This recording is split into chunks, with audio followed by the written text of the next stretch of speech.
that you can't do anything about something that you don't see as a problem. And that's where we all need to start, okay? Remember that it can only be fixed if you choose to recognize it and do something about it.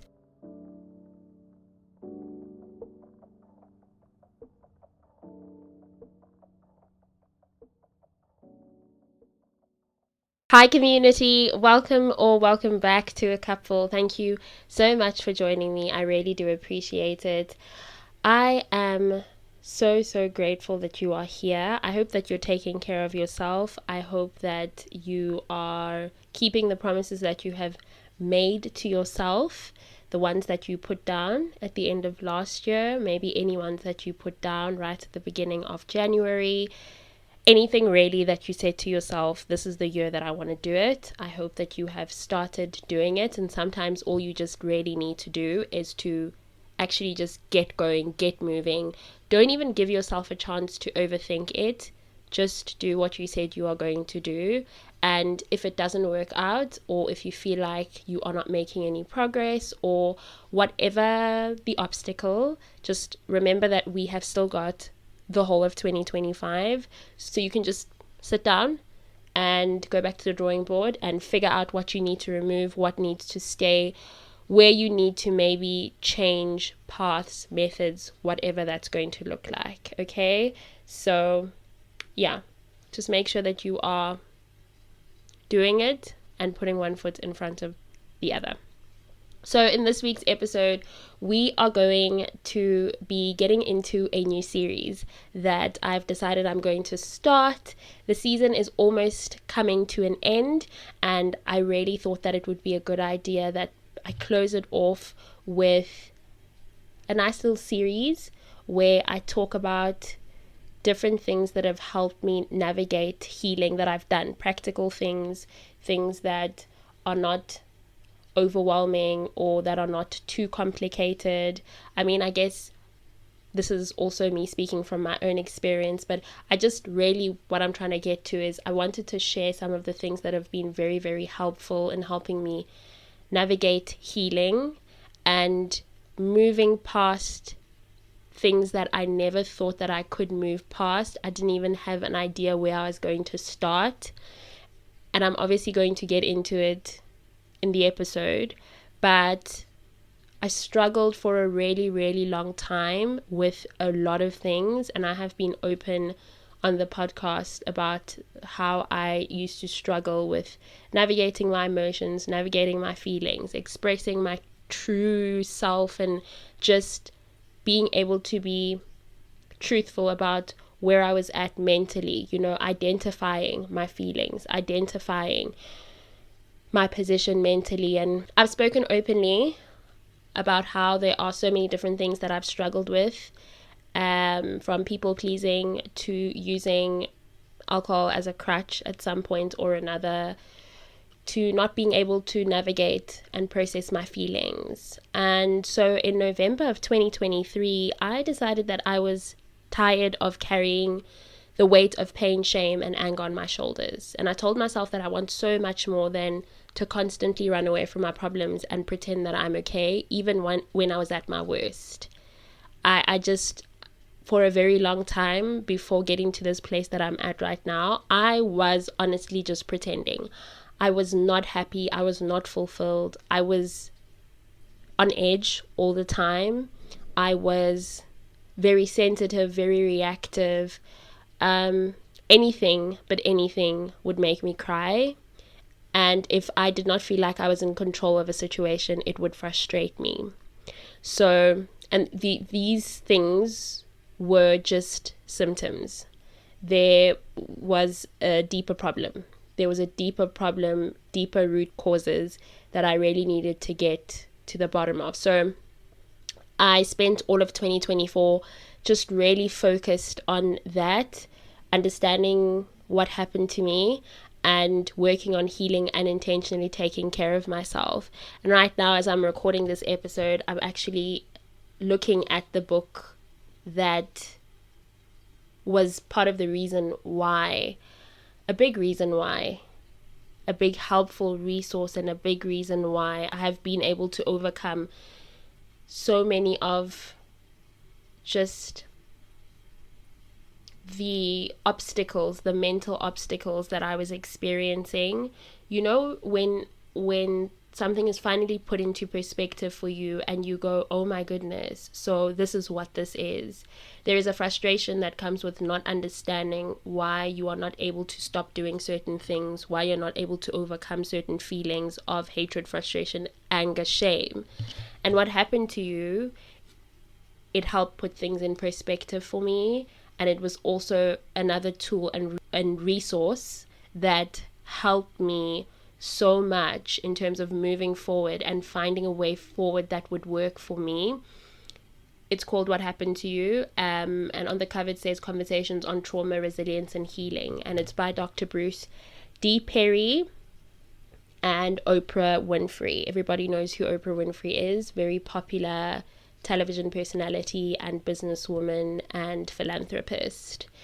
So yeah, I spent 2024 just understanding what happened to me, and so I am now in a place where I feel like I really am ready to share, and I will be able to share honestly and from a very genuine place the things that I have done that have been very helpful, as I've mentioned. So welcome to Healing Through Feeling. That's what I've decided to call it. I really hope that you can take something from this episode and implement it in your own life. This is the therapy edition. So I would like to preface this episode by saying that I am not a medical professional. So please do not take this as medical advice. This is not medical advice. I'm also not guaranteeing that this is going to work for you the way it worked for me, but I am going to encourage you to try. You need to give it a try. I've also learned that when it comes to healing and finding a way forward, is there are different things that you are going to have to try immersing yourself in or being open to, and if it doesn't work, then it doesn't. But rather try and then step back and say, this is not something that I'm going to continue pursuing because it just didn't work for me. And that's also perfectly fine. What works for me might not work for you, and what works for you might not work for me. I always say that a really big thing is acknowledgement. If you are a loyal listener of this podcast, you know that I'm always saying that you can't do anything about something that you don't see as a problem. And that's where we all need to start, okay? Remember that it can only be fixed if you choose to recognize it and do something about it. It really won't help for you to go into something like therapy with a closed mind and a closed heart, and when you are not open and you're not going to be receptive to hearing what the therapist has to say to you and what those sessions are going to end up revealing. Okay, so that's just the first thing that I wanted to throw in there. And as I've said, I'm very aware that what works for you won't work for me, what works for me won't work for you. Therapy is something that I'm always going to encourage everyone to give a try. Just give it a try. If it doesn't work, then it doesn't. But there is no harm in trying. And I'm very grateful that I went ahead and I gave it a try, because I found it to be something that was life-changing for me. Absolutely life-changing. And we have different kinds of therapy, right? There are different kinds of therapy that exist, but the most common one is talk therapy. So talk therapy in its simplest form is also known as psychotherapy or counseling. It's a process where you work with a trained mental health professional to explore your thoughts, your feelings and behaviors. And the goal is to better understand yourself, resolve emotional difficulties, and develop coping skills for life's challenges. And that's really what it is. It also comes in many forms. Some are more structured, like cognitive behavioral therapy, which focuses on identifying and changing negative thought patterns. Others, like psychodynamic therapy, they dive deep into past experiences, exploring how childhood events and unconscious thoughts affect your current life. All right, but no matter the type, the core of it remains the same. It provides a safe space where you can talk openly without judgment about whatever is on your mind. And I will also say that compatibility between you and your therapist will play a role, because I have had instances where it didn't work out with myself and a therapist, and so I then had to try somebody else. And also the thing is, apart from being open-minded and open-hearted, you have to really approach the process with a lot of patience. And I want to say, don't have unrealistic expectations, or don't have very high expectations before you have gone into the room and sat down with the person and understood if you are compatible with them or not. It is a journey within itself. Healing is a very long journey, but the parts where you are needing to take initiative, do things like find a therapist, understand compatibility, and so forth, that is within itself a journey that will require a lot of patience. So I do want to encourage you that it's also a process where you need to have patience, because in some cases you aren't going to gel with the therapist. It's just not going to work out. This has happened to me before, and yeah, you just there is no other way around it. You have to practice patience. Therapy has, like I said, changed my life for the better. Oh my goodness, I really don't know where I'd be now if I hadn't started my journey with therapy. It has served as a safe space in my life when I didn't know how to be one for myself. And before, it was all the time where I just didn't know how to be the goodness that I needed, to be the person that protects myself, I just didn't know how to do that. And so going into therapy, that became that for me, which I am so, so grateful for. And what I really like about therapy is that it isn't this dynamic where you become dependent, where you are going to struggle if you stop seeing your therapist for a month, for 2 months, for 5 months. Obviously, depending on what you have experienced and what you are going to therapy for, the kind of therapy you are getting, I guess it will depend. But for me, personally, I have not ended up being dependent on therapy. What it has done for me is given me tools that even when I'm on my own and I'm not in a session, I'm able to now navigate the world, my emotions, my relationship with others, and so forth. It has also given me, like I said, tools, and it's given me lifetime tools, but specifically given me tools to understand the roots of things like childhood trauma, and then given me the resources to work on healing. So, for example, for me, some of the childhood traumas I experienced resulted in me becoming a big people pleaser. We all know I've spoken about this quite a lot on the podcast, and over time, people pleasing had become a default setting of mine, that it was so deeply ingrained in me. And who I was, my choices and my beliefs were based on making other people happy and being chosen and wanted by others, right? So it wasn't a good place to be in. But before I started going to therapy, I did not see it like that. I was just seeing it as I'm a very loyal, loving person who is devoted to people. I'm a people person and I care about people and I just want people to be happy. But therapy gave me a different perspective. And I'm not going to lie, when I first understood what was happening, or when the therapist first explained to me that I'm exhibiting traits of people pleasing and that there are other roots, or that there are much deeper roots there that we need to then explore, my heart became a bit sore. Not a bit.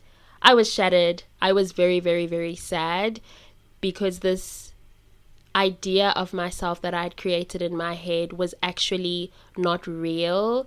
It was just a facade, I want to say, or what I had created to make the situation or who I was come across as some kind of superhero and not somebody who needed help and support and healing, right? So having to see myself in that light and get really honest wasn't easy, but I'm glad that I did it, and I'm very, very grateful for the therapist that helped me work through that and understand it, right?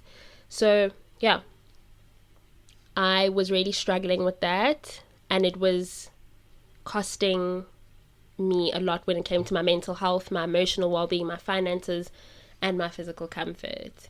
And in the past, I was always putting other people first without any boundaries. So I really wouldn't mind doing whatever it took to take care of another person, even if I was completely depleted emotionally. I always felt the need to show up. No boundaries whatsoever. Going to therapy, however, has helped me properly navigate the reality of who I was and how it was pretty much destroying me. And the tools and resources I got from therapy, such as being able to create boundaries, being assertive, being able to wear my motivations, saying no when I don't have the capacity, have been absolutely transformational. I no longer do whatever it takes to have and keep people around. As a matter of fact, I now weigh a person's character, their actions, and often ask myself, is this person the right fit for me? Are they playing their part in the relationship? Are they kind, considerate, compassionate? Do they treat me with respect, etc.?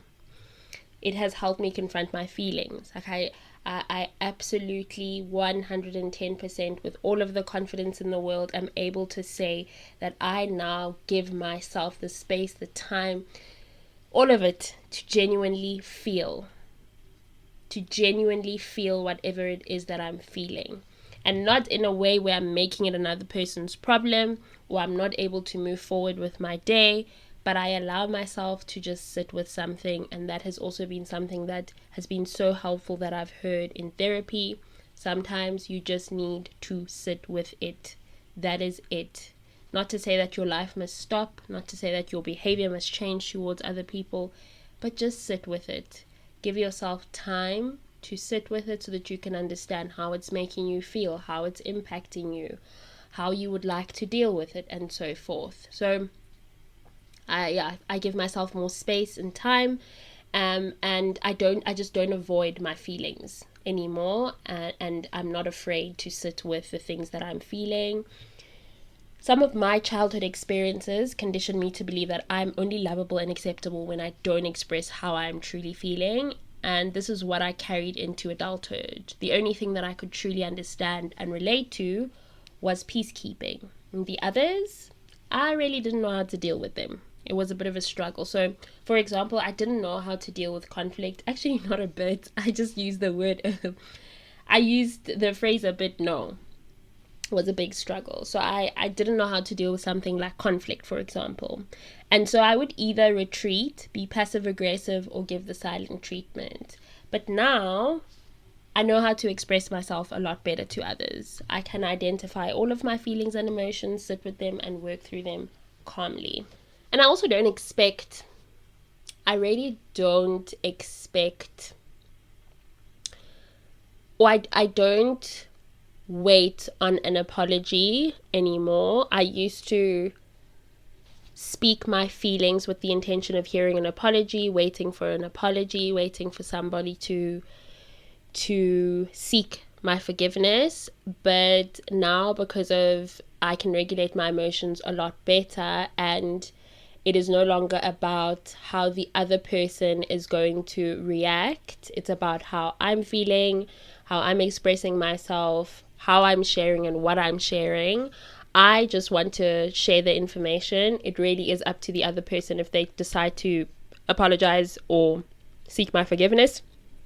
And if they don't, it's not something that's going to stop me from being happy, being content, enjoying the rest of my day. If anything, if I've expressed myself and you are not remorseful and you are not empathetic and you are not trying to make amends, whether that be immediately or later on, I'm more likely to now go, I don't think that this is somebody that I would like to have around me that is prideful, that doesn't know how to apologize, that doesn't know how to try and make amends when they've done me wrong. And so then I'm going to obviously weigh and see, do I still want to keep you in my life? Is this the kind of environment that I want to create for myself? And I'm not going to do that harshly. I'm not going to be mean about that. That's a really great thing that's another outcome of therapy for me. It's been that I'm concerned about myself the most. I am concerned about the people around me, about my loved ones, but my well-being comes first. And because I know myself well, and I know what my needs are, and I know what my wants are, and I'm able to express those things, if you continue to overstep my boundaries or you don't respect me, I'm going to definitely show you the way out. And that's not something that I'm going to even compromise on or think twice about.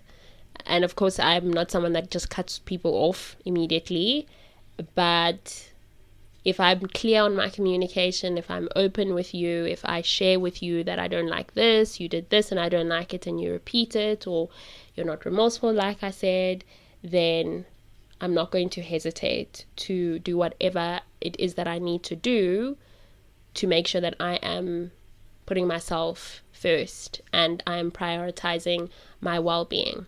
I'm no longer in the business of putting my well-being on the line, of jeopardizing my peace, my comfort for the sake of keeping people around, of saying, oh, I have this person in my life, I have this person in my life. No, that's not reality. It's not healthy as well.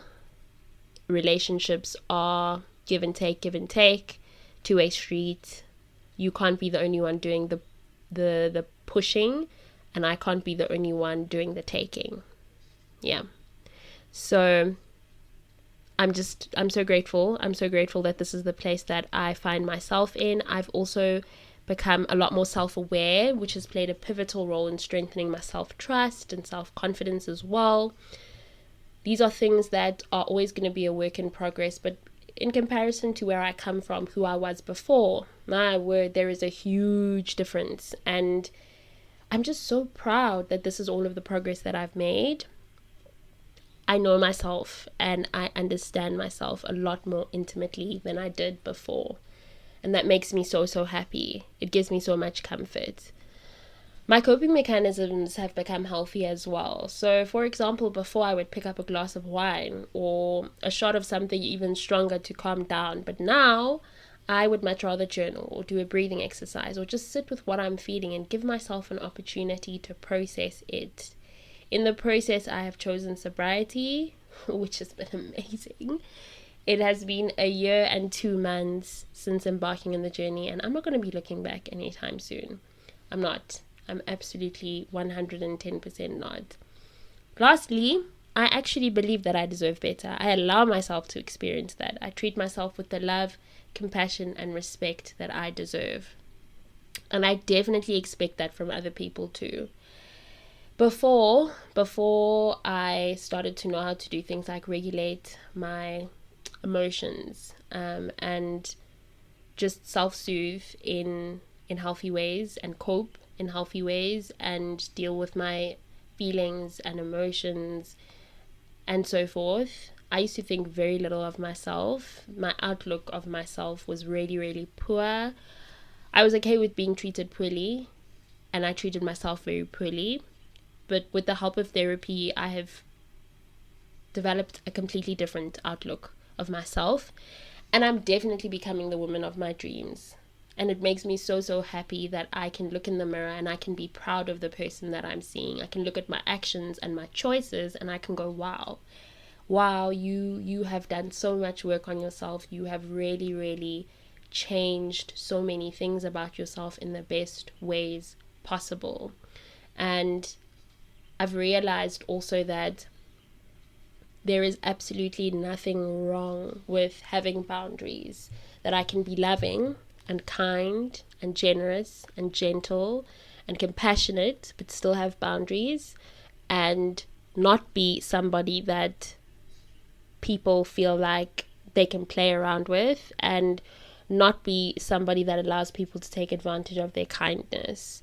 I'm glad that I can now stand up for myself, and I'm fine with that. And if that means that you're going to walk out once I've stood up for myself, then that's perfectly fine.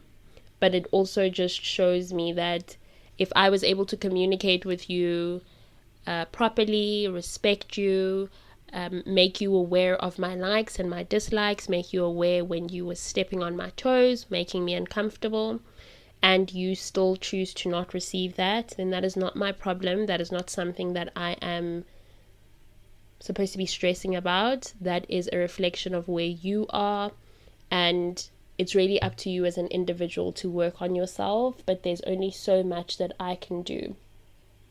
I can show you certain things, I can tell you certain things, but it's up to you to be the one to receive them well, and to take them not as I'm attacking you, or not as I'm not understanding of your situation or of your whatever it is, wherever you're at, or whatever is happening with you. But it's more of, I would like to build this bridge of communication. I would like to have mutual respect between the two of us. And if you're not going to be open to receiving that, then there's nothing that I can do. And that's really just it. It's been very peaceful in my life ever since I understood that it's also not my responsibility to change anyone, to make a person understand why I'm coming from where I'm coming from, to break down my boundaries for you every single time you do me wrong. Not once, not twice, not 3 times, not 4 times, but 5 times.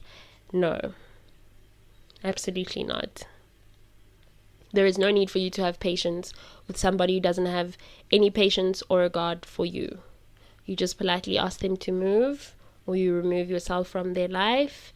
And I would like to encourage you that in 2025, you give yourself an opportunity to speak your truth, share yourself lovingly with other people, express your needs, your wants, create the boundaries, assert them, and just give yourself the time and space to be truthful to others, to acknowledge how you're feeling, how you feel about certain things. And if other people are not going to be receptive of them, and if another person doesn't want to hear you out when you are making them aware of how much they're hurting you, then show yourself out. Please do not stick around in a situation that you can see is not getting better. And don't try and convince yourself that you can change people, because you can't, and it's not your responsibility. Okay?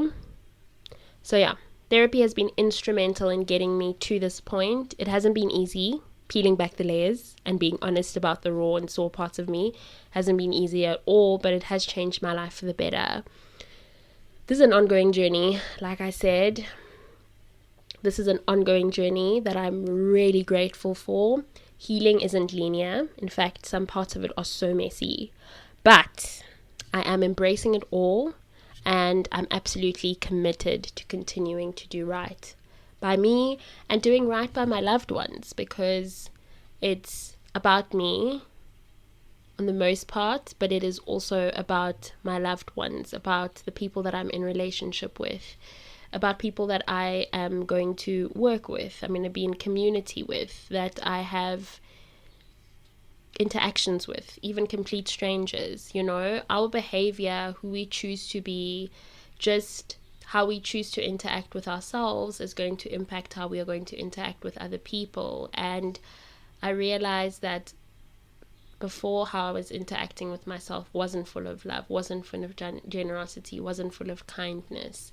And I was struggling with so many different things, and I needed help for them, and I got that help.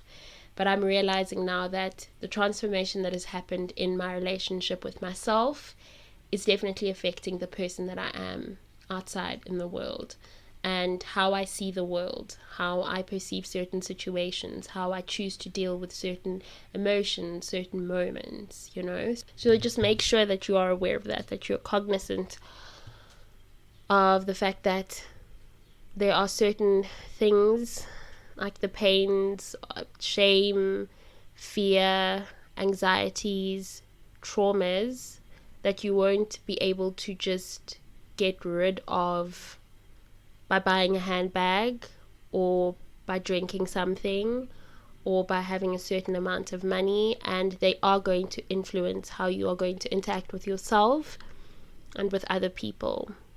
And the moment I stopped running and trying to soothe myself with things and constantly also pretending that I was okay, I was able to sit down and realize that I'm not okay and that I want to be okay. And yeah, it was just very freeing, and it has continued to be very, very, very freeing for me. So yeah, I'm just wanting to encourage you to please give therapy a try. You just never know, it might work for you. If you can afford it, give it a go. I also know that it's an expensive process, and not everybody has access to it, but when you are fortunate enough, just give it a try. There is no harm in doing that. This is definitely where we are ending this week's episode. Thank you so much for joining me. I really do appreciate it. Oh my goodness. I am very much looking forward to the rest of this series. Thank you again.